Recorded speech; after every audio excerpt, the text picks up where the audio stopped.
ذکر معصوم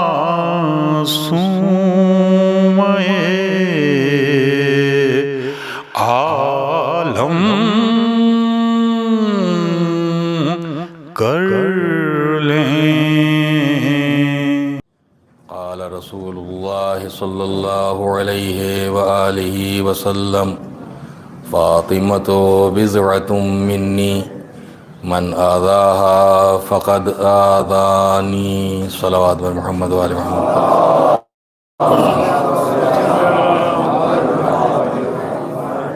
سرکار دو عالم مرسل اعظم حضرت محمد مصطفیٰ صلی اللہ علیہ وآلہ وسلم کے دہن مبارک سے نکلے ہوئے یہ وہ پاکیزہ ترین الفاظ ہیں جو ایک طرف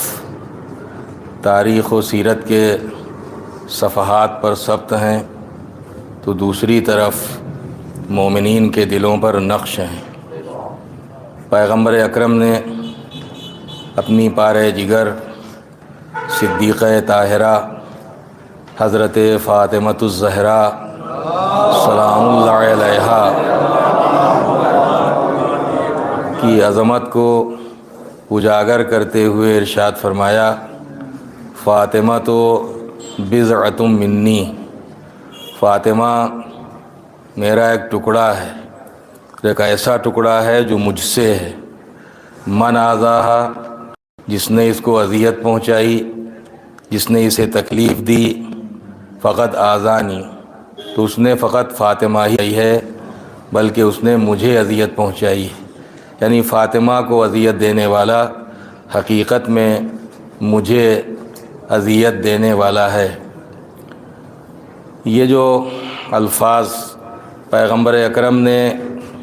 اپنے اہل بیت کے لیے متعدد اور مختلف احادیث میں استعمال کیے ہیں، مثلاً امیر المومنین کے لیے آپ کا ارشاد ملتا ہے، علی منی وانا منہ، علی مجھ سے ہے اور میں اس سے ہوں۔ امام حسن کے لیے بھی یہ الفاظ ملتے ہیں، حسن منی وانا منہ، حسن مجھ سے ہے اور میں اس سے ہوں۔ امام حسین کے لیے بھی تقریباً یہی الفاظ ہیں، حسین منی، حسین مجھ سے ہے، وانا من الحسین، اور میں حسین سے ہوں۔ اسی طرح صدیقہ طاہرہ کے لیے بھی انہی الفاظ میں آپ کا تعارف کرایا گیا، آپ کو پہچنوایا گیا، آپ کی عظمت کو، آپ کی حیثیت کو دنیا کے سامنے پیش کیا گیا کہ فاطمہ تو بضعۃ منی، بضعہ بھی پڑھا گیا ہے اور بضعہ بھی پڑھا گیا ہے، دونوں اعتبار سے یہ لفظ پڑھا گیا ہے، بضعہ بھی اور بضعہ بھی۔ تو فاطمہ میرا ایک ٹکڑا ہے۔ جب ہم قرآن مجید کو دیکھتے ہیں، حقیقت میں پیغمبر اکرم نے امیر المومنین کے لیے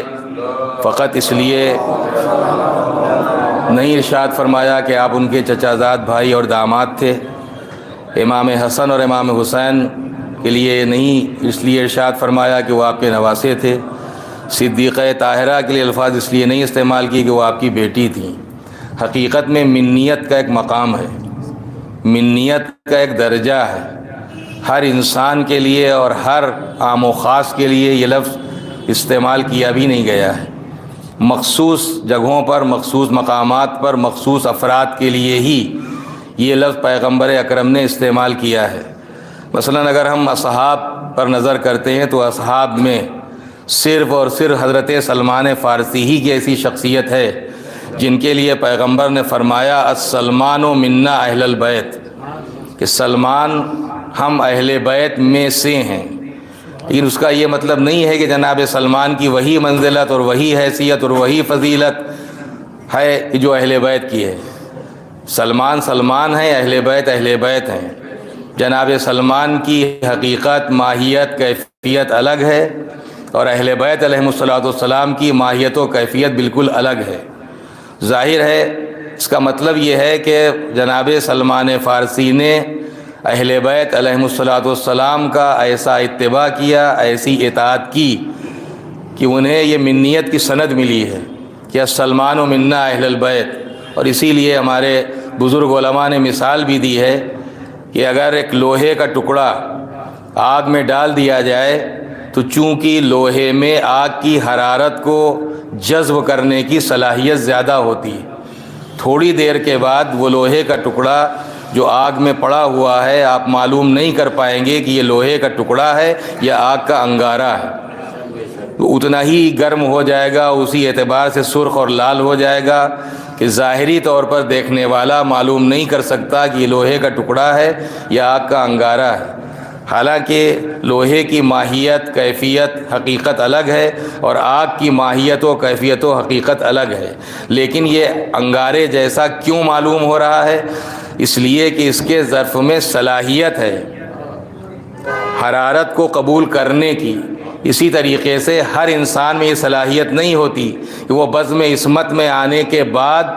کسب فیض کر سکے، حاصل کر سکے، اسی کو اتنا ہی حاصل ہوتا جتنا اس کے ظرف میں صلاحیت ہوتی ہے۔ یہ جناب سلمان فارسی کا ظرف تھا کہ جب بزم عصمت میں آئے ہیں تو ان صاحبان عصمت سے وہ حاصل کیا کہ پیغمبر نے اعلان کر دیا کہ سلمان کوئی معمولی ہستی کا نام نہیں ہے، سلمان کسی معمولی ذات کا نام نہیں ہے، السلمان منا اہل البیت، یعنی مکمل طور پر ہمارا اتباع کرنے والا بھی ہے اور ہماری اطاعت کرنے والا بھی ہے۔ ایک صلوات بھیجے محمد و آل محمد۔ اور اب اس کے بعد جب ہم قرآن مجید پر نظر کرتے ہیں تو اس میں سب سے پہلے ہمیں سورہ ابراہیم کی 35ویں آیت ہے، جس میں حضرت ابراہیم بارگاہ الہی میں عرض کر رہے ہیں کہ رب، یہ آیت نمبر 36 ہے کہ رب انہن اضللن کثیرا من الناس، کہ پالنے والے ان بتوں نے بہت سے لوگوں کو گمراہ کر دیا ہے، بھٹکا دیا ہے۔ یہ خود اپنے ہاتھوں سے ان بتوں کو بناتے ہیں، پھر انہی بتوں کے سامنے سجدہ کرتے ہیں، پھر انہی بتوں کے سامنے گڑ گڑاتے ہیں، انہی کے سامنے ہاتھ جوڑ کر کھڑے ہوتے ہیں۔ یہ ایسے بت نہ ان کی کوئی فریاد سننے والے ہیں، نہ یہ دیکھ سکتے ہیں، نہ سن سکتے ہیں، نہ سمجھ سکتے ہیں، لیکن یہ اپنی عقل سے کام لینے والے نہیں ہیں۔ اگر یہ واقعاً اپنی عقل سے کام لینے والے ہوتے تو ان بے جان چیزوں کے سامنے یہ سجدہ نہ کرتے، ان بے جان چیزوں کے سامنے یہ ہاتھ جوڑ کر کھڑے نہ ہوتے، ان بے جان چیزوں کے سامنے جا کر یہ گڑ گڑاتے نہیں، پھر انہیں اپنے ہاتھ سے بناتے ہیں اور انہی کو پوجنے لگتے ہیں، انہی کو پوجنے لگتے ہیں۔ لہٰذا ان بتوں نے بہت سارے لوگوں کو، اکثریت کو گمراہ کر دیا۔ فمن تبعنی فانہ منی، جو گمراہ ہو گئے وہ گمراہ ہو گئے۔ فمن تبعنی، لیکن جو بھی میرا اتباع کرے، جو بھی میری پیروی کرے، جو بھی میرے نقش قدم پر چلے، جو بھی مجھے فالو کرے، فانہ منی، وہ مجھ سے ہے۔ اس کا مطلب یہ ہے کہ منی کا لفظ یا منیت وہاں استعمال ہوتا ہے یا منیت وہاں عطا کی جاتی ہے کہ جہاں مکمل طور پر اطاعت بھی ہو، فرما برداری بھی ہو اور نقش قدم پر وہ چل بھی رہا ہو۔ جو نقش قدم پر چلنے والا ہے وہ اس قابل سے کہا جائے منی، جو اطاعت کرنے والا ہے اور جو اتباع کرنے والا ہے۔ ایک صلوات بھیجیں محمد و آل محمد پر۔ اسی طریقے سے سورہ بقرہ کی آیت نمبر 249 ہے، جس میں جناب طالوت جب لشکر لے کر چلے ہیں، فلما فصل طالوت بالجنود، جب جناب طالوت جالوت سے ان کا مقابلہ ہوا، قرآن مجید میں پورا واقعہ موجود ہے کہ جس وقت جناب طالوت لشکر لے کر چلے ہیں، قال، تو انہوں نے کہا، ان اللہ مبتلیکم بنہر، اپنے لشکر والوں سے جناب طالوت نے کہا کہ دیکھو اللہ ایک نہر کے ذریعے تمہارا امتحان لینے والا ہے، تمہاری آزمائش کرنے والا ہے۔ ان اللہ مبتلیکم، بے شک اللہ تمہارا امتحان لینے والا ہے، بنہرین، ایک نہر کے ذریعے۔ فمن شرب منہ، جو بھی اس میں سے پی لے گا، کیا نہر کا پانی، فلیس منی، وہ مجھ سے نہیں ہے۔ ومن لم یطعمہ، لیکن جو چکھے گا بھی نہیں، فإنہ منی، وہ مجھ سے ہے۔ اس کا مطلب سیدھا سیدھا کیا ہے کہ یہ منیت اسے عطا ہوتی ہے جو مکمل طور پر اطاعت کرنے والا بھی ہوتا ہے اور اتباع کرنے والا بھی ہوتا ہے، کہ جو اس نہر سے پانی پی لے گا اس کا مجھ سے کوئی تعلق نہیں ہے، وہ مجھ سے نہیں ہے، لیکن جو میرا اتباع کرنے والا، میری بات ماننے والا، میرا کہنا ماننے والا ہے، میرے حکم کے آگے سر تسلیم خم کرنے والا ہے، وہ مجھ سے ہے۔ اس کے بعد جس وقت سورہ برات کی تبلیغ کا موقع آیا ہے، اور آپ جانتے ہیں کہ سورہ برات کو ایک صاحب کے حوالے کیا گیا، پیغمبر نے حوالے کیا، لیکن قرآن مجید گویا پروردگار عالم نے اپنے پیغمبر کو متوجہ کیا ہے، اور اس کے بعد جو الفاظ ہیں کہ لا یبلغھا، اس کی تبلیغ کوئی بھی نہیں کر سکتا۔ یہ سورہ برات جو ہے اس کی تبلیغ کوئی نہیں کر سکتا، آپ نے جن کو بھیجا ہے ان کو واپس بلا لیجئے۔ سیدھا سیدھا مطلب تو یہی ہے کہ آپ نے جن کو بھیجا ہے ان کو واپس بلائیے۔ لا یبلغھا، اس سورے کی تبلیغ کوئی نہیں کر سکتا، اس سے لوگ کوئی نہیں پہنچا سکتا،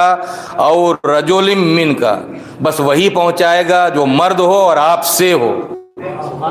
یعنی آپ سے پورا رابطہ رکھنے والا ہو، یعنی فکری اعتبار سے بھی آپ کے ساتھ ہو، ذہنی اعتبار سے بھی آپ کے ساتھ ہو، عقائد کے اعتبار سے بھی آپ کے ساتھ ہو، اعمال کے اعتبار سے بھی آپ کے ساتھ ہو، کردار کے اعتبار سے بھی آپ کے ساتھ ہو، یعنی جیسے ہیں ویسا ہی ہو، وہ آپ کی اتباع کرنے والا بھی ہو اور آپ کی اطاعت کرنے والا بھی ہو۔ ایک صلوات بھیجے محمد و آل محمد۔ اور اسی کے بعد پیغمبر اکرم نے امیر المومنین کو آپ نے بلایا، اور اس کے بعد یہ سورہ برات کی تبلیغ کا ذمہ دار آپ نے امیر المومنین کو بنایا، اور اس کے بعد آپ تبلیغ کرنے کے لیے تشریف لے گئے۔ عرض کرنے کا مقصد یہ ہے کہ یہ صرف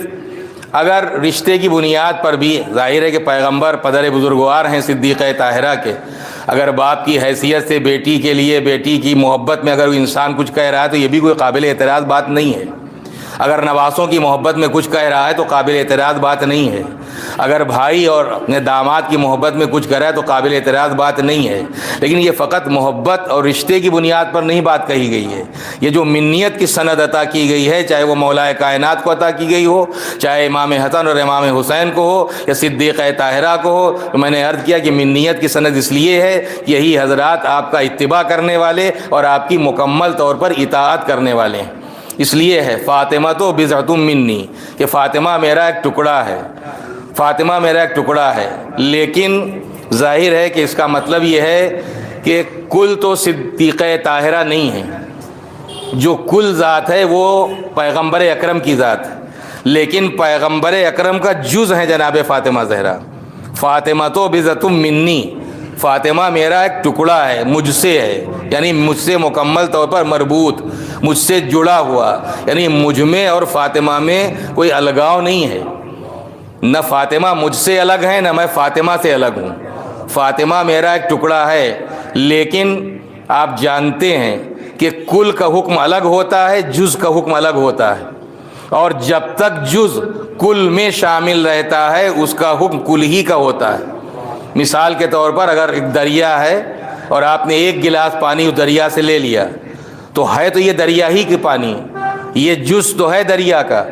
لیکن جب آپ نے اسے الگ کر لیا تو یہ جز الگ ہو گیا، وہ دریا الگ ہو گیا۔ یہ پانی دریا کا ہے، یہ جز تو ہے دریا کا، یہ ایک حصہ تو دریا کا ہے، لیکن حکم الگ ہو جائے گا۔ دریا میں کوئی نجاست پڑ جائے تو دریا کا پانی نجس نہیں ہوگا، لیکن اس گلاس میں اگر نجاست پڑ جائے تو یہ فوراً نجاست کے پڑنے سے نجس ہو جائے گا۔ اس کا مطلب یہ ہے کہ جب کل سے جز الگ ہوتا ہے تو اس کا حکم الگ ہو جاتا ہے، اور جب جز کل میں شامل رہتا ہے تو اس کا حکم الگ ہوتا ہے۔ پیغمبر اکرم نے یہ نہیں فرمایا، بلکہ پیغمبر کا فرمان یہ ہے کہ فاطمہ میرا وہ ٹکڑا جو مجھ سے ہے، یعنی فاطمہ میں اور مجھ میں جدائی ممکن ہی نہیں ہے۔ تو جب پیغمبر کل ہیں، فاطمہ جز ہیں، اور ایسا جز ہیں جو کل کے ساتھ ہیں، جو حکم کل ہوگا وہی حکم جز ہوگا۔ اگر پیغمبر قابل احترام ہیں تو صدیقہ طاہرہ بھی اسی طرح قابل احترام رہیں گی جس طرح پیغمبر قابل احترام ہیں۔ ایک صلوات بھیجیں محمد و آل محمد۔ اور ظاہر ہے کہ صدیقہ طاہرہ جناب فاطمہ زہرا سلام اللہ علیہا کی ذات گرامی اگر آپ دیکھیں تو واقعی فضیلتوں کا ایک سمندر ہے جو ٹھانٹے مار رہا ہے۔ شہزادی کی فضیلتوں کا ایک سمندر ہے، ہم جیسے حقیقت میں درک نہیں کر سکتے، اور ہمیں معرفت ہی نہیں ہے وہ معرفت جو ہونا چاہیے جناب فاطمہ زہرا کی، وہ ہم جیسوں کو نہیں ہے۔ لیکن کیا فضیلتیں پروردگار عالم نے عطا کی ہیں۔ عام طور پر بیٹے کو نعمت کہا گیا ہے، بیٹی کو رحمت کہا گیا ہے، بیٹی کو رحمت کہا گیا ہے۔ صدیقہ طاہرہ پیغمبر اکرم کی بیٹی ہیں، یعنی باعتبار رحمت پیغمبر کو ملی ہیں، باعتبار رحمت پیغمبر کو ملی ہیں، اور پیغمبر وہ کہ جو خود ہی رحمت ہے، اور وہ کسی عرب کے لیے فقط رحمت نہیں ہے، فقط عجم کے لیے رحمت نہیں ہے، فقط ایک عالم کے لیے رحمت نہیں ہے، اسے پروردگار نے عالمین کے لیے رحمت بنا کر بھیجا ہے۔ وما ارسلناک الا رحمتا للعالمین، پیغمبر ہم نے آپ کو عالمین کے لیے رحمت بنا کر بھیجا۔ تو جو پیغمبر عالمین کے لیے رحمت بنتا ہے، اس پیغمبر کے لیے اگر کوئی سبب رحمت ذات بنتی ہے تو صدیقہ طاہرہ حضرت فاطمہ الزہرا کی ذات ہے، وہ عالمین کے لیے رحمت ہے، یہ رحمت للعالمین کے لیے رحمت ہے۔ ایک صلوات بھیجے محمد و آل محمد، ایک مرتبہ صلوات بھیج دیں محمد و آل محمد۔ اور پھر جب ہم آپ کی حیات طیبہ کا جائزہ لیتے ہیں، صدیقہ طاہرہ حیات طیبہ، تو عام طور پر سب سے پہلا جو مرحلہ ہے وہ بیٹی کی شکل میں ہوتا ہے۔ کسی بھی خاتون کا پہلا مرحلہ بیٹی کی شکل میں، دوسرا مرحلہ زوجہ کی شکل میں، اور تیسرا مرحلہ ماں کی شکل میں۔ اس پہلے مرحلے میں صدیقہ طاہرہ کا جو کردار اور پیغمبر کے ساتھ جو برتاؤ رہا ہے، اسی برتاؤ کے نتیجے میں ہی پیغمبر نے فرمایا ام ابیہا، یہ اپنے باپ کی ماں ہے۔ کیا مطلب یہ اپنے باپ کی ماں ہے؟ کیا کوئی بیٹی واقعاً سچ مچ اپنے باپ کے لیے ماں ہو سکتی ہے؟ اس لیے کہ وہ تو بیٹی ہے، بیٹی بیٹی ہوتی ہے، ماں ماں ہوتی ہے۔ لیکن حضرت فاطمہ زہرا سلام اللہ علیہا کے لیے پیغمبر اکرم کا یہ ارشاد گرامی کی فاطمہ اپنے باپ کی ماں ہے، ام ابیہا، اپنے باپ کی ماں ہے۔ شاید اس کی وجہ یہ ہوئی جو پیغمبر نے کہا کہ یہ میرے اپنے باپ کی ماں ہے، پیغمبر اکرم کی حیات طیبہ جو ہم نظر کرتے ہیں تو بصورت یتیم آپ پیدا ہوئے، باپ کو تو آپ نے دیکھا ہی نہیں، بصورت اس لیے کہ آپ تو اس وقت جناب عبداللہ کا انتقال ہو گیا تھا جب آپ اپنی مادر گرامی جناب آمنہ کے شکم اقدس میں تھے، تو بصورت یتیم پیدا ہوئے۔ 4 یا 5 سال کے تھے جب آپ کی مادر گرامی جناب آمنہ کا انتقال ہو گیا، 7 یا 8 سال کے تھے جب آپ کے دادا حضرت عبد المطلب کا انتقال ہوا۔ اس کے بعد تربیت پیغمبر میں 2 کردار ہمارے سامنے برابر کے آتے ہیں، ایک امیر المومنین کے پدر بزرگوار حضرت ابو طالب، اور دوسرے مادر امیر المومنین جناب فاطمہ بنت اسد۔ پیغمبر اکرم کی کفالت و تربیت میں جتنا حصہ امیر المومنین کے پدر بزرگوار حضرت ابو طالب کا ہے، اتنا ہی مادر امیر المومنین جناب فاطمہ بنت اسد کا بھی ہے۔ کوئی کمی نہیں رکھی جناب فاطمہ بنت اسد نے پیغمبر کو پیار دینے میں، پیغمبر سے شفقت و محبت کا برتاؤ کرنے میں، اور اسی لیے جب آپ کا انتقال مدینے میں ہوا ہے جناب فاطمہ بنت اسد کا، اور مولا کائنات روتے ہوئے مسجد میں گئے کہ یا رسول اللہ میری ماں اس دنیا سے رخصت ہو گئیں، تو آپ نے فرمایا کہ یا علی وہ صرف تمہاری ماں نہیں تھی بلکہ میری بھی ماں تھی، اور یہ پیغمبر کے الفاظ تاریخ میں موجود ہیں کہ میری ماں کے بعد میری ماں ہمیشہ ماں کہا جناب فاطمہ بنت اسد کو، لیکن بیٹی کے لیے پیغمبر کے فرمانا ام ابیہا، یہ اپنے باپ کی ماں۔ اس کا مطلب کیا ہے؟ بیٹی تو بیٹی ہوتی ہے، بیٹی کو ماں کا درجہ کیسے مل سکتا ہے؟ لیکن ظاہر ہے کہ 4 یا 5 سال میں ماں رخصت ہو گئیں، یعنی اگر یہ کہا جائے کہ پیغمبر اکرم کو ماں کے ذریعے جو محبت ملنے والی تھی،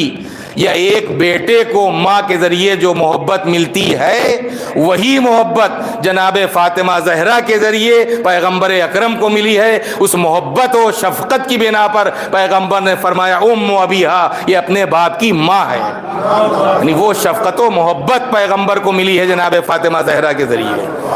اس لیے کہ بہت سارے رشتے ہوتے ہیں، لیکن ہمہ وقت خدمت کے لیے تیار رہنا، اور ظاہر ہے کہ آپ بھی جانتے ہیں کچھ رشتے ایسے ہوتے ہیں مردانے ہوتے ہیں، کچھ رشتے زنانے ہوتے ہیں۔ باپ یقیناً محبت تو کرتا ہے، کون سا باپ اپنی اولاد سے محبت نہیں کرتا، لیکن یہ بھی طے ہے کہ باپ سے زیادہ اپنی اولاد سے ماں محبت کرتی ہے۔ بھائی بھی محبت کرتا ہے، ایسا نہیں کہ بھائی محبت نہیں کرتا، لیکن بھائی سے کہیں زیادہ بہن محبت کرتی ہے۔ اگر شوہر زوجہ سے محبت کرنے والا ہے تو زوجہ شوہر سے کہیں زیادہ اپنے شوہر سے محبت کرنے والی ہوتی ہے. لہٰذا یہ تو ہم دیکھتے ہیں، لیکن پیغمبر اکرم کو یقینی طور پر جناب فاطمہ زہرا کے ذریعے، اور اسی لیے یہی نہیں کہ ام ابیہا کہا ہو کہ یہ اپنے باپ کی ماں ہے، بلکہ پیغمبر فرماتے ہیں کہ جب میں یعنی تبلیغ کر کے جب واپس آتے تھے، اور ظاہر ہے کہ اس دور میں پیغمبر کس طرح واپس آتے تھے، زخمی حالت میں، پتھر کھائے ہوئے آ رہے ہیں، کبھی چہرہ مبارک زخمی ہے، کبھی آپ کا جسم اقدس زخمی ہے، کبھی کانٹوں پر چل کر آ رہے ہیں. اس حالت میں پیغمبر فرماتے ہیں جب میں تبلیغ کر کے اپنے گھر میں آتا تھا اور اپنی بیٹی فاطمہ کو دیکھتا تھا تو مجھ میں جوش تبلیغ پیدا ہوتا تھا. اللہ اکبر! کیا کہہ رہے ہیں پیغمبر کہ جب میں گھر میں تبلیغ کر کے آتا تھا اور اپنی بیٹی فاطمہ کے چہرے کو دیکھتا تھا تو مجھ میں جوش تبلیغ پیدا ہوتا تھا.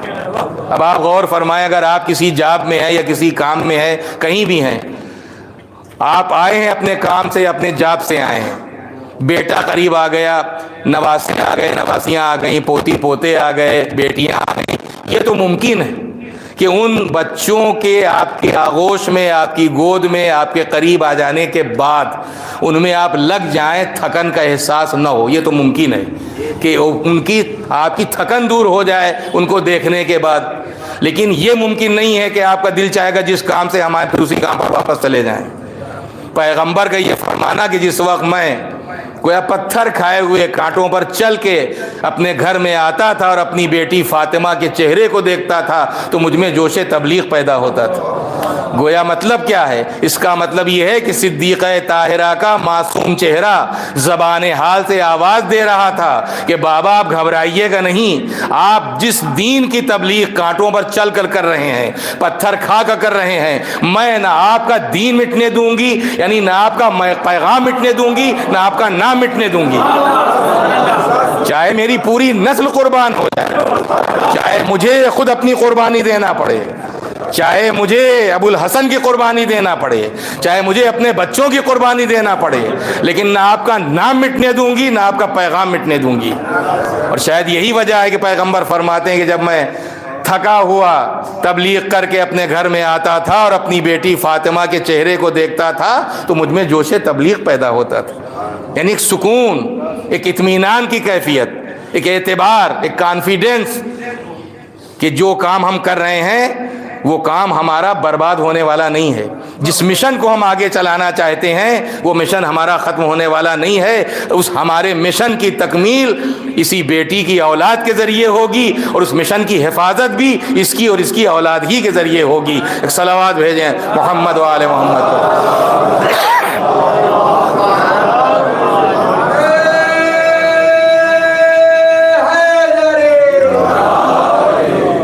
صلوات بھیجیں محمد والے محمد.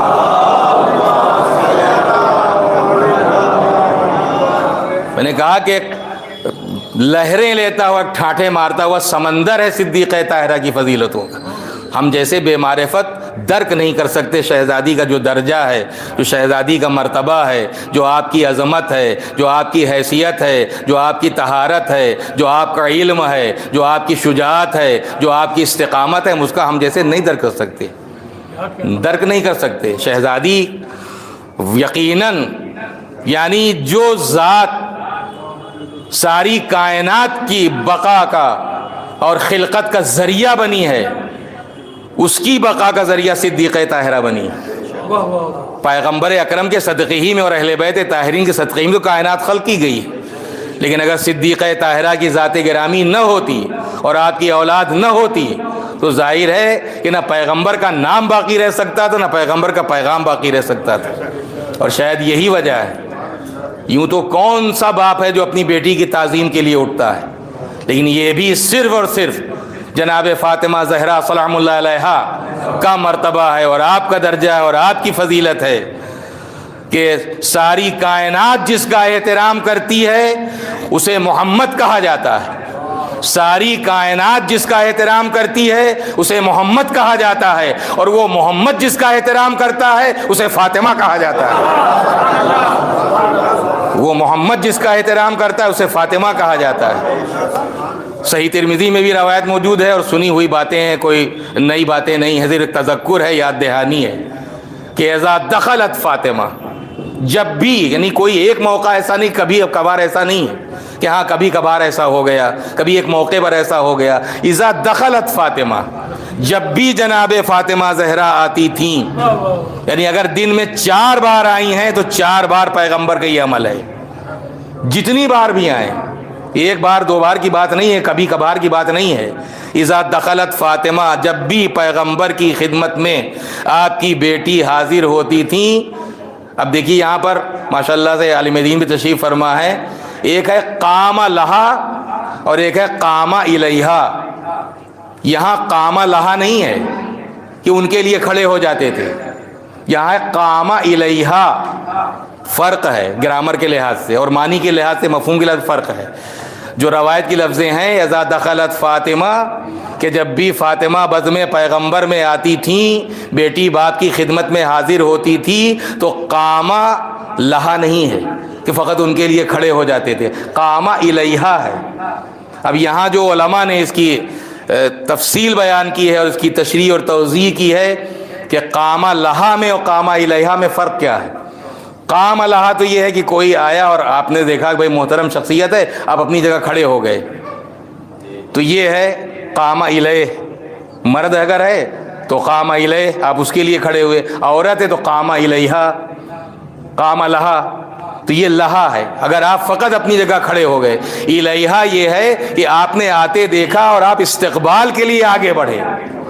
اس کا مطلب یہ ہے کہ جب بھی جناب فاطمہ زہرا بزم پیغمبر میں آتی تھیں تو پیغمبر دیکھ کر اپنی جگہ کھڑے نہیں رہ پاتے تھے، بلکہ استقبال فاطمہ کو آگے بڑھتے تھے، جناب فاطمہ زہرا کے استقبال کو آگے بڑھتے تھے اور مرحبا کہتے تھے۔ مرحبا کہنا کیا مطلب؟ ظاہر ہے کہ کوئی بھی زبان ہو، صحیح طور پر اس کا ٹرانسلیشن اور ترجمہ ہو نہیں سکتا ہے، ہو ترجمہ تو ہو تو جاتا ہے، لیکن ترجمہ بالکل 100% صحیح ہو جائے، یعنی صحیح تو ہوتا ہے لیکن مفہوم نہیں ادا ہو پاتا۔ مثال کے طور پر حمد کے معنی تعریف کے ہیں، اردو زبان میں جب آپ حمد کے معنی پوچھیں گے تو ہم کہتے ہیں کہ تعریف، تو تعریف تو خود ہی عربی لفظ ہے، تعریف تو خود ہی عربی لفظ ہے۔ اب حمد میں جو مفہوم سمٹا ہوا ہے، آپ لاکھ لفظ تعریف کہیں وہ مفہوم آ نہیں سکتا۔ رب کے معنی آپ کیا کہیں گے؟ پیدا کرنے والا، لیکن پیدا کرنے والے میں وہ بات نہیں جو رب میں ہے، رب میں جو مفہوم سمٹا ہوا ہے وہ آپ لاکھ کہیں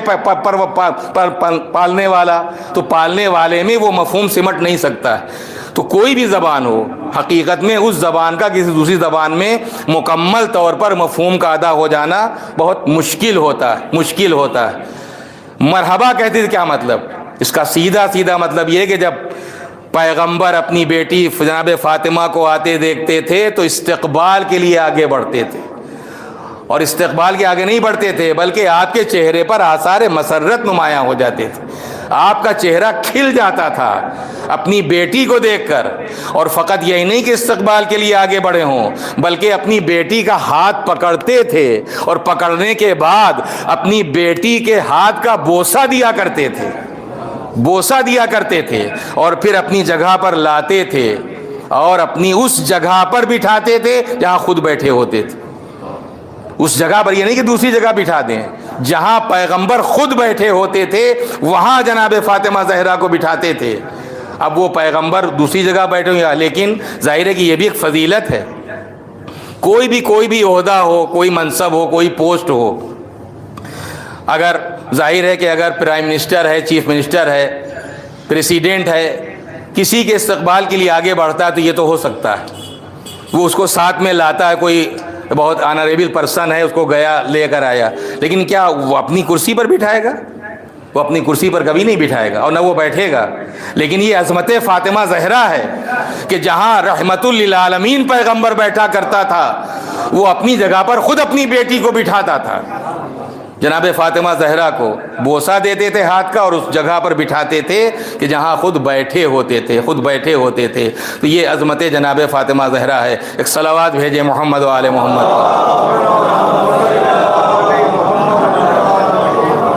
ایک مرتبہ صلوات بھیج دیں محمد و آل محمد۔ بیٹی کی حیثیت سے یہ ہیں جناب فاطمہ زہرا کہ پیغمبر نے فرمایا کہ جب میں تبلیغ کر کے گھر میں آتا تھا اپنی بیٹی فاطمہ کے چہرے کو دیکھتا تھا تو مجھ میں جوش تبلیغ پیدا ہوتا تھا۔ اس کے بعد زوجہ کی حیثیت سے، زوجہ کی حیثیت سے ظاہر ہے کہ جہاں تک جناب فاطمہ زہرا کہ کفو کی بات ہے، پیغمبر اکرم نے خود ہی فرمایا کہ اگر نہ ہوتے تو میری بیٹی فاطمہ کا کوئی کفو نہ تھا، یعنی کوئی ہمسر نہ تھا، کوئی ہم رتبہ نہ تھا، کوئی ہم پلہ نہ تھا، کوئی برابری کرنے والا نہ تھا، کوئی ہم درجہ نہ تھا۔ تو یہ جو کفو ہے، جو عام طور پر ہمارے ہاں شادیاں ہوتی ہیں، کفو ہم بھی دیکھتے ہیں بہت زیادہ، ہمارے سادات کرام میں بھی تو کافی رائج ہیں یہ سب چیزیں، لیکن کفو کا اصل مطلب کیا ہے؟ پیغمبر نے فرمایا اگر علی نہ ہوتے تو میری بیٹی فاطمہ کا کوئی کفو نہ تھا، تو کیا نسل کے اعتبار سے، خاندان کے اعتبار سے فرما رہے ہیں؟ تو کیا خاندان بنی ہاشم میں دوسرے افراد موجود نہیں تھے؟ لیکن پیغمبر کا فرمانا کیا ہے؟ اس کا مطلب یہ کفو کا مطلب فقط نسل اور خاندان کے اعتبار سے ایک ہونا نہیں ہے، بلکہ مزاج کے اعتبار سے ایک ہونا ہے۔ امیر المومنین کے لیے پیغمبر کا یہ فرمانا کہ اگر علی نہ ہوتے تو میری بیٹی فاطمہ کا کوئی کفو نہ تھا، اس کا مطلب جو مزاج امیر المومنین ہے وہی مزاج صدیقہ طاہرہ ہے، جو ان کی پسند ہے وہی ان کی پسند ہے، جو ان کو ناپسند ہے وہ ان کو ناپسند ہے۔ اور اسی لیے شریک حیات کہا جاتا ہے، شریک حیات یعنی زوجہ زندگی میں شریک ہے، زندگی میں پارٹنر ہے اپنے شوہر کے لیے، اور شوہر پارٹنر ہے زندگی میں زوجہ کے لیے، تو شریک حیات ہے۔ لیکن فقط شریک حیات ہونا اور ہے اور شریک مقصد حیات ہونا اور ہے۔ شریک حیات ہونا اور ہے اور شریک مقصد حیات ہونا اور ہے۔ صدیقہ طاہرہ حضرت فاطمہ الزہرا سلام اللہ علیہا امیر المومنین علی ابن ابی طالب علیہ السلام کی فقط شریک حیات نہیں، شریک مقصد حیات ہے۔ شریک حیات ہونا اور ہے، شریک مقصد حیات ہونا اور ہے۔ ایک صلوات بھیجیں محمد و آل محمد۔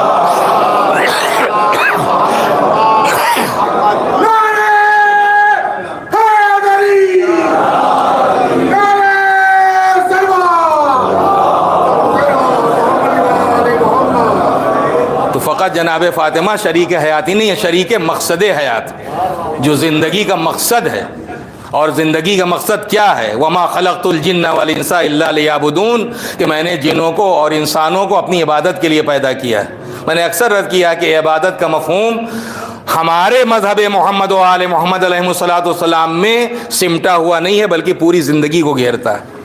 اس لیے کہ جتنی اہمیت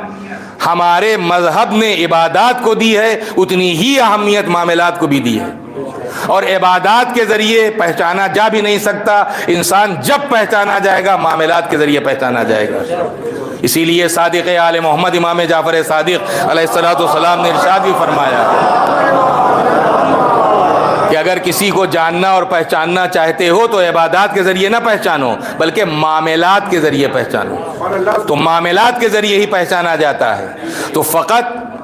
زندگی میں اگر میں نے عرض کیا کہ اگر فقط شریک حیات نہیں، شریک مقصد حیات ہیں، تو اس کا مطلب یہ ہے کہ جتنا امیر المومنین کی جو عبادتیں ہیں اسی طرح صدیقہ طاہرہ کی عبادتیں ہیں، یعنی عبادات کے اعتبار سے بھی ایک دوسرے میں شریک ہیں اور معاملات کے اعتبار سے بھی۔ اور یہی مزاجی ہم آہنگی ہی ایک گھر میں سکون کا ذریعہ بنتی۔ اگر خدا نخواستہ مزاجی ہم آہنگی نہیں ہے تو پھر گھر کے اندر سکون نہیں ہو سکتا۔ ان کی پسند کچھ ہے، ان کی پسند کچھ ہے، یہ کچھ کہتے ہیں وہ کچھ کہتے ہیں، یہ کچھ چاہتے ہیں وہ کچھ چاہتی ہیں، یہ مزاجی ہم آہنگی۔ اسی لیے پیغمبر نے فرمایا اگر علی نہ ہوتے تو میری بیٹی فاطمہ کا کوئی ہمسر نہ تھا، کوئی ہم رتبہ نہ تھا، کوئی ہم درجہ نہ تھا۔ جذبہ ابدیت یہاں بھی ہے، جذبہ ابدیت وہاں بھی ہے، استقامت یہاں بھی ہے، استقامت وہاں بھی ہے، شجاعت یہاں بھی ہے، شجاعت وہاں بھی ہے، ہمت یہاں بھی ہے، ہمت وہاں بھی ہے، علم یہاں بھی ہے، علم وہاں بھی ہے، فضل یہاں بھی ہے، فضل وہاں بھی ہے، کرم یہاں بھی ہے، کرم وہاں بھی ہے، شفاعت یہاں بھی ہے، شفاعت وہاں بھی ہے۔ ایک صلوات بھیجیں محمد و آل محمد۔ اگر ایک طرف گنہگار چاہنے والوں کی کا حق شفاعت امیر المومنین کو حاصل ہے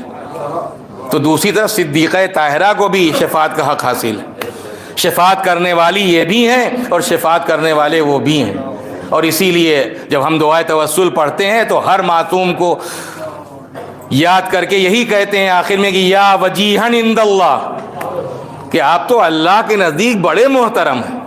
یا وجیہن عند اللہ، اے اللہ کے نزدیک محترم، وجیہ قابل احترام. یا وجیہن عند اللہ اشفع لنا عند اللہ، کہ آپ اللہ کی بارگاہ میں ہماری سفارش فرما دیں، ہمارے شفیع ہو جائیں. ہم جب ظاہر ہے کہ ان کی مدد کے بغیر اہل بیت طاہرین علیہ الصلوۃ والسلام یا بالخصوص امیر المومنین، ان کی مدد کے بغیر نہ ہماری دنیا بننے والی ہے نہ ہماری آخرت بننے والی ہے. ان کی مدد کے ہم یہاں بھی محتاج ہیں، ان کی مدد کے ہم وہاں بھی محتاج ہیں. لیکن یہاں بھی جب ہم مدد کے لیے پکارتے ہیں یا علی مدد کہتے ہیں تو بحیثیت شفیع پکارتے ہیں کہ وہ ہماری شفاعت اس دنیا میں بھی کرنے والے ہیں اور آخرت میں بھی شفاعت کرنے والے ہیں. سفارش کرنے والے یہاں بھی ہیں، سفارش کرنے والے وہاں بھی ہیں. ایک صلوات بھیجیں محمد و آل محمد.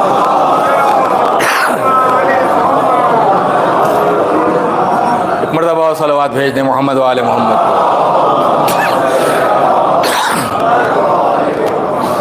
تو زوجہ کی حیثیت سے صدیقہ طاہرہ کی حیات طیبہ اور آپ کی زندگی کہ آپ فقط امیر المومنین کے لیے مقصد حیات، آپ پھر شریک حیات ہی نہیں بلکہ شریک مقصد حیات، کہ جو ظاہر ہے کہ جیسا مزاج اور جیسی طبیعت امیر المومنین کی پائی جاتی وہی مزاج صدیقہ طاہرہ جناب فاطمہ زہرا سلام اللہ علیہا کا ہے. اور پھر نسل پیغمبر اکرم یا نسل امیر المومنین کی بقا آپ ہی کی ذات اقدس کے ذریعے ہوئی. جس وقت پیغمبر اکرم کے بیٹوں میں سے ظاہر ہے کہ ایک تو قاسم، جناب قاسم ان کا انتقال ہو گیا، جناب طاہر کا انتقال ہو گیا، حضرت عبداللہ کا نام بھی آتا ہے، عبداللہ بھی ایک بیٹے کا نام آتا ہے، ان کا طیب کا نام آتا ہے. اب اس میں شاید اختلاف ہے کہ طیب اور عبداللہ ایک ہی تھے الگ. بہرحال 3 یا 4 جو بیٹے مکے کی بات، جب مکے میں انتقال ہو گیا بیٹوں کا اور آخری بیٹے کا انتقال ہوا اور پیغمبر اپنے بیٹے کو دفن کر کے واپس آ رہے ہیں. دیکھیے جو زخم تلوار کے ذریعے، تیر کے ذریعے، چاقو کے ذریعے، کسی بھی ذریعے سے لگایا جائے وہ زخم تو بھر جاتا ہے، لیکن جو زبان کے ذریعے زخم لگایا جاتا ہے یہ اول تو جلدی بھرتا نہیں ہے، بہت جلدی مندمل نہیں ہوتا، بھرتا نہیں ہے. جس وقت پیغمبر اپنے فرزند کو دفن کر کے آ رہے ہیں اسی وقت عاص بن وائل یہ آگے بڑھا، اور چونکہ اب ظاہر ہے کہ ایک باپ اپنے بیٹے کو، جس کے جو 3 بیٹوں کو دفن کر دے، 4تھا بیٹا دفن کر کے آ رہے ہیں، اب اس کے بعد کوئی بھی نہیں ہے پیغمبر کے یہاں. یہ عاص بن وائل آگے بڑھتا ہے اور اس کے بعد طنز کرتا ہے کہ اب تو یہ ابتر ہیں، نسل ختم ہو گئی، ان کی کوئی بیٹا نہیں ہے، جو آخری تھا وہ بھی مر گیا، وہ بھی دفن کر کے آ رہے ہیں. یہ سب پیغمبر کے منہ پر کہا جا رہا ہے، پیغمبر کے منہ پر کہا جا رہا ہے کہ ان کی نسل ختم ہو گئی، دین ہی ختم ہو جائے گا. کون ہے دین کو باقی رکھنے والا؟ نسل ہی ختم ہو گئی، یعنی اولاد ہی نہیں ہے. لیکن ایک بات تو کم سے کم یہ عاص بن وائل نے جو بات کہی ہے اس سے ایک بات کا تو اندازہ لگتا ہے کہ دشمن صحیح، لیکن اس دشمن کو بھی اندازہ ہے کہ اگر ان کا دین قائم رہے گا تو اصحاب کے ذریعے قائم نہیں ہوگا، اولاد ہی کے ذریعے قائم ہوگا. ان کے دین کو جو بقا ملے گی وہ ساتھیوں اور اصحاب کے ذریعے ملنے والی نہیں ہے بلکہ اولاد ہی کے ذریعے ملنے والی ہے. تبھی تو وہ طنز کر رہا تھا کہ اب تو ان کی نسل ہی ختم ہو جائے گی، ان کے تو سارے بیٹے ختم ہو گئے، یہ آخری بیٹے کو دفن کر کے آ گئے. اور اسی کے بعد جو سورہ نازل ہوا ہے جسے سورہ کوثر کہا جاتا ہے، جس میں اللہ نے اپنے حبیب کی دلجوئی کی ہے، دل رکھا ہے، دل بڑھایا ہے، گویا قیامت تک کے لیے ایک ضمانت دے دی ہے کہ میرے حبیب گھبراؤ نہیں، یہ جو طنز کر رہے ہیں، یہ جو تمہارے دشمن بنے ہوئے ہیں، یہ جو تمہارے دین کے خاتمے کے لیے درپے ہیں، کوششیں کر رہے ہیں، یہ ختم ہو جائیں گے، ان کی نسلیں ختم ہو جائیں گی، کوئی ان کا نام لیوا نہیں رہے گا، لیکن آپ کا نام بھی باقی رہے گا اور آپ کا پیغام بھی باقی رہے گا. اِنَّا أَعْطَيْنَاكَ الْكَوْثَرَ کہ پیغمبر ہم نے آپ کو کوثر عطا کیا ہے۔ ہمارے جتنے بھی شیعہ مفسرین ہیں ان سب نے، کسی نے یہ نہیں کوئی دوسری تفسیر اگر ہے بھی، لیکن سب نے تقریباً کوثر سے مراد خیر کثیر، کہ یہاں کوثر سے مراد ہے خیر کثیر، کہ پیغمبر ہم نے آپ کو خیر کثیر عطا کیا ہے۔ اور اس خیر کثیر سے مراد صرف اور صرف صدیقہ طاہرہ حضرت فاطمہ الزہرا سلام اللہ علیہا کی ذات گرامی، یعنی نسل پیغمبر کی بقا کی ذمہ داری اگر پروردگار عالم نے کسی ذات کو عطا کی ہے اور نسل پیغمبر اگر کسی ذات کے ذریعے باقی رہی ہے تو وہ صرف اور صرف جناب فاطمہ زہرا کی ذات گرامی ہے۔ ظاہر ہے کہ ہم تو اسی بات کو تسلیم کرتے ہیں تاریخی اعتبار سے کہ جناب فاطمہ زہرا کے علاوہ پیغمبر کی کوئی بیٹی نہیں تھی، ہمیں یہی تسلیم ہے، ہم اسی کو قبول کرتے ہیں کہ حضرت فاطمہ زہرا کے علاوہ پیغمبر کی کوئی بیٹی نہیں تھی۔ لیکن اگر تھوڑی دیر کے لیے مان بھی لیجئے کہ بیٹیاں تھیں تو دنیا بتائے ان کی نسلیں کہاں ہیں، ان کی اولادیں کہاں ہیں؟ یعنی نسل پیغمبر کی بقا اگر ہوئی ہے، باقی ہوئی ہے، نسل پیغمبر باقی رہی ہے تو وہ فقط جناب فاطمہ زہرا کی ذات گرامی اور کوئی بھی نہیں ہے۔ اگر تھوڑی دیر کے مان بھی لیا جائے کہ ہاں 4 بیٹیاں تھیں، لیکن ان بیٹیوں کی نسل کہاں ہے، وہ کہاں ہیں، ان کی اولاد کہاں ہے، ان کی نسلیں کہاں ہیں؟ لیکن جناب فاطمہ زہرا کی نسل الحمدللہ آج پوری دنیا میں پھیلی ہوئی ہے، اور یہ وہی ہے جو پروردگار عالم نے اعلان کر دیا تھا کہ اِنَّا أَعْطَيْنَكَ الْكَوْثَرَ، پیغمبر ہم آپ کو خیر کثیر یعنی آپ کی نسل میں کثرت عطا فرمائیں گے، اور وہ کثرت نسل فقط اور فقط جناب فاطمہ زہرا کے ذریعے حاصل ہوئی ہے۔ صلوات بھیجیں محمد و آل محمد۔ فَصَلِّ لِرَبِّكَ وَانْحَرْ، پس آپ فصل لے، پس آپ نماز پڑھیے، لِرَبِّكَ اپنے رب کے لیے، وَانْحَرْ اور قربانی دیجیے۔ ان شانئک هو الابتر، یقیناً جو آپ کا دشمن ہے وہی ابتر ہے، جو آپ کا دشمن ہے وہی ابتر ہے، اسی کی نسل ختم ہو جانے والی ہے، اسی کا کوئی نام لیوا نہیں رہے گا، اس کی نسل کا ایک فرد بھی دنیا باقی نہیں رہے گا۔ یہ جو آپ کو ابتر کہہ رہے ہیں تو آپ تو ابتر نہیں رہیں گے، ہم ضمانت لیتے ہیں کہ ہم آپ کو ابتر ہونے نہیں دیں گے، ہم آپ کو ایسی بیٹی عطا فرمائیں گے جو آپ کی نسل کی بقا کی ضمانت دار بن جائے گی، ضامن بن جائے گی۔ فصل لربک وانحر ان شانئک هو الابتر، آپ ہی کا دشمن جو ہے وہ ابتر ہے، یعنی اسی کی نسل ختم ہو جانے والی ہے، نہیں رہے گا، اس کا نام و نشان نہیں، اس کا نام رہے گا اور نہ اس کا پیغام رہے گا۔ لیکن اس سلسلے میں مفسرین نے ظاہر ہے کہ جہاں خیر کثیر مراد لیا اور پھر کوثر سے مراد بہت سارے اقوال، کسی نے کہا کہ کوثر سے مراد حوض ہے، کسی نے کہا کوثر سے مراد نہر ہے، کسی نے کہا کوثر سے مراد علماء ہے، اور ایک یہ قول یہ بھی لکھا گیا کہ ہاں کوثر سے مراد اولاد ہے، اولاد ہے۔ لیکن چاہے حوض مراد ہو یا علماء مراد ہوں یا نہر مراد ہو، ظاہر ہے کہ جب یہ کہا جا رہا ہے کثرت اور پھر اِنَّ شَانِئَکَ هُوَ الْأَبْتَرُ، تو آخری آیت سے پہلی آیت کو بہرحال ملانا پڑے گا، ورنہ مطلب بنتا ہی نہیں ہے کہ اگر علماء مراد بھی کیا مطلب اِنَّ شَانِئَکَ هُوَ الْأَبْتَرُ کہ آپ کا دشمن جو ہے وہ نسل بریدہ ہے، اس کی نسل ختم ہو جانے والی ہے۔ نہر اگر مراد ہے تو کیا مطلب اِنَّ شَانِئَکَ هُوَ الْأَبْتَرُ، حوض مراد ہے تو کیا مطلب ہے اِنَّ شَانِئَکَ هُوَ الْأَبْتَرُ۔ یہ جو آخر میں ہے کہ اِنَّ شَانِئَکَ هُوَ الْأَبْتَرُ کہ آپ کا دشمن ہی ختم ہو جانے والا ہے، ابتر یہ ہے، اس کی نسل ختم ہو جانے والی ہے، اس کا مطلب پہلی آیت کا سیدھا سیدھا مطلب یہ ہے کہ آپ کی نسل باقی رہنے والی ہے، آپ کے دشمن کی نسل ختم ہونے والی ہے۔ ایک صلوات بھیج دیں محمد و آل محمد پر، صلوات بھیج دیں محمد و آل محمد۔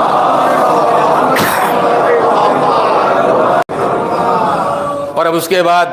ظاہر ہے کہ جیسا کہ علماء نے بیان کیا اور آپ سنتے بھی رہتے ہیں، فخر الدین رازی کا نام یقیناً آپ نے سنا ہوگا، علماء اہل سنت میں، مفسرین اہل سنت میں ایک جانا پہچانا نام ہے فخر الدین رازی۔ ان کی تفسیر ہے تفسیر کبیر، اسی تفسیر کبیر میں اس سورے کے ضمن میں اور اس کی تفسیر میں بہت ساری انہوں نے باتیں بیان کی ہیں، اور اس میں یہ قول بھی بہرحال انہوں نے لکھا ہے کہ کوثر سے مراد ہے یہاں اولاد، اولاد، اور اس کے بعد پھر جناب فاطمہ زہرا ہی کو مراد لیا ہے، جناب فاطمہ زہرا ہی کو مراد لیا ہے، اور اس میں یہ بھی تحریر فرمایا کہ ایک طرف ظاہر ہے کہ یہ عاص بن وائل یہ بنی امیہ سے تھا، یہ خاندان بنی امیہ سے تھا، اور انہوں نے لکھا ہے کہ آج اگر پوری دنیا میں بنی امیہ کے خاندان کا ایک انسان بھی تلاش کر کے نکالا جائے تو شاید نکل نہیں پائے گا، لیکن اولاد پیغمبر اولاد فاطمہ سے پوری دنیا چھلک رہی ہے، اولاد فاطمہ سے پوری دنیا چھلک رہی ہے۔ یہ وہی ہے کہ پیغمبر اکرم کی جو نسل باقی رہی ہے وہ صدیقہ طاہرہ جناب فاطمہ زہرا کے ذریعے، جناب فاطمہ زہرا کے ذریعے۔ اور میں نے ابھی عرض کیا کہ جناب فاطمہ کا مقام، ان کی عظمت، ان کی حیثیت، ان کا درجہ، ان کا مرتبہ، ظاہر ہے کہ اس کا درک ہم جیسے بے معرفت نہیں کر سکتے، ان کی پوری معرفت ہم جیسوں کو حاصل ہی نہیں ہو پاتی، ہو بھی نہیں سکتی۔ یہ وہ ذوات مقدسہ ہیں، چاہے پیغمبر اکرم ہو، چاہے امیر المومنین ہو، امام حسن ہو، امام حسین ہو، یا صدیقہ طاہرہ جناب فاطمہ زہرا ہوں، ان کی حقیقی معرفت ہم جیسوں کو حاصل ہونا ناممکن ہے، لیکن پھر بھی جو ظاہری طور پر ان کی فضیلت ہم جیسوں کے سامنے آتی ہے، اس میں تمام فضیلتوں میں ایک فضیلت صدیقہ طاہرہ کو یہ بھی حاصل تھی کہ اور اس سے پیغمبر اکرم کی اپنی بیٹی سے محبت بھی ظاہر ہوتی کہ جب بھی کہیں آپ مدینے سے باہر جاتے تھے تو سب سے آخر میں اپنی بیٹی کے ہاں آتے تھے، اور جب آتے تھے واپس تو سب سے پہلے اپنی بیٹی کے ہاں آتے تھے۔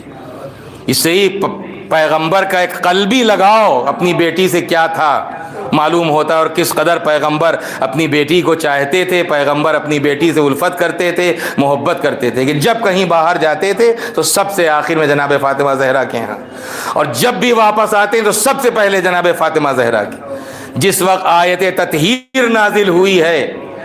تو 6 مہینے یا 9 مہینے تک برابر مسلسل لگاتار ہر صبح کو نماز کے بعد پیغمبر اکرم صدیقہ طاہرہ کے بیت الشرف پر کھڑے ہو کر آواز دیتے تھے، السلام علیکم یا اہل بیت النبوہ، اے نبوت کے اہل بیت تم پر ہمارا سلام ہو۔ اس کے بعد آیت تطہیر کی تلاوت فرماتے تھے، انما یرید اللہ لیذھب عنکم الرجس اہل البیت ویطہرکم تطہیرا۔ صلوات بھیجیں محمد و آل محمد۔ تو یہ وہ حضرات ہیں جو صاحبان آیت تطہیر ہیں، لیکن جہاں تک اہل بیت علیہ السلام کی طہارت ہے، اور یہ جب طہارت اہل بیت کی بات آتی ہے تو ظاہر ہے جب بزم عصمت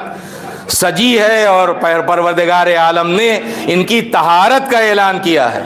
تو اس بزم عصمت کا تعارف نہ تو مولا کائنات کے ذریعے کرایا گیا، نہ پیغمبر اکرم کے ذریعے کرایا گیا، نہ امام حسن کے ذریعے کرایا گیا، نہ امام حسین کے ذریعے کرایا گیا، بلکہ اس بزم عصمت کا تعارف اگر کرایا گیا ہے تو فقط اور فقط جناب فاطمہ زہرا سلام اللہ علیہا کے ذریعے کرایا گیا ہے۔ یہ ہم فاطمہ تو و ابوہا و بالہا و بنوہا، اس چادر میں فاطمہ ہیں، ان کے پدر بزرگوار ہیں، ان کے شوہر نامدار ہیں، اور ان کے بچے ہیں، یعنی بزم عصمت کا تعارف، پیغمبر کا تعارف جناب فاطمہ زہرا کے ذریعے، امیر المومنین کا تعارف صدیقہ طاہرہ کے ذریعے، امام حسن کا تعارف اپنی مادر گرامی کے ذریعے، امام حسین کا تعارف اپنی مادر گرامی کے ذریعے۔ اب دنیا اہل بیت کے سلسلے میں سرگردہ نہ ہو، ماری ماری نہ پھرے، در در کی ٹھوکریں نہ کھائے کہ اہل بیت کون ہے، اہل بیت میں یہ بھی شامل، اہل بیت میں وہ بھی شامل، اہل بیت میں وہ بھی شامل۔ کوئی اہل بیت میں شامل نہیں ہے، اہل بیت میں فقط وہ شامل ہے جس کا رشتہ فاطمہ زہرا سے ہے۔ فاطمہ کا باپ اہل بیت میں ہے، فاطمہ کا شوہر اہل بیت میں ہے، فاطمہ کے بچے اہل بیت میں ہیں۔ صلوات بھیجیں محمد و آل محمد۔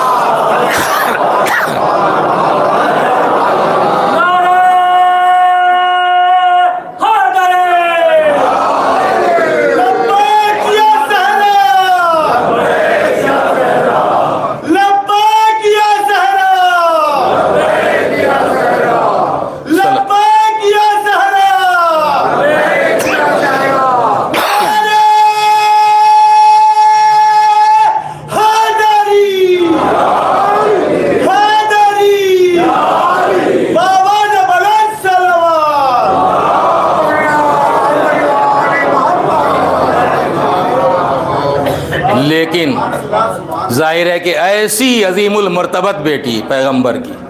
ارے کم سے کم اگر جناب فاطمہ زہرا کی عظمت اس امت کے پیش نظر نہیں تھی یا بھلا دیا تو کم سے کم پیغمبر کی عظمت کا تو خیال کیا جاتا، پیغمبر کی حرمت کا خیال کیا جاتا کہ پیغمبر اپنی بیٹی کے ساتھ کیا برتاؤ کرتے تھے، پیغمبر نے اپنی بیٹی کے لیے کیا کہا ہے۔ لیکن تاریخ گواہ ہے، خدا کی لعنت ہو ان تمام لوگوں پر جنہوں نے حضرت فاطمہ زہرا کو ستایا ہے، جنہوں نے صدیقہ طاہرہ کو اذیت پہنچائی ہے، کہ ابھی کوئی تو آتا پیغمبر کی وفات کے بعد کہ بی بی ہم تعزیت دینے کے لیے آئے ہیں، ہم پرسہ دینے کے لیے آئے ہیں،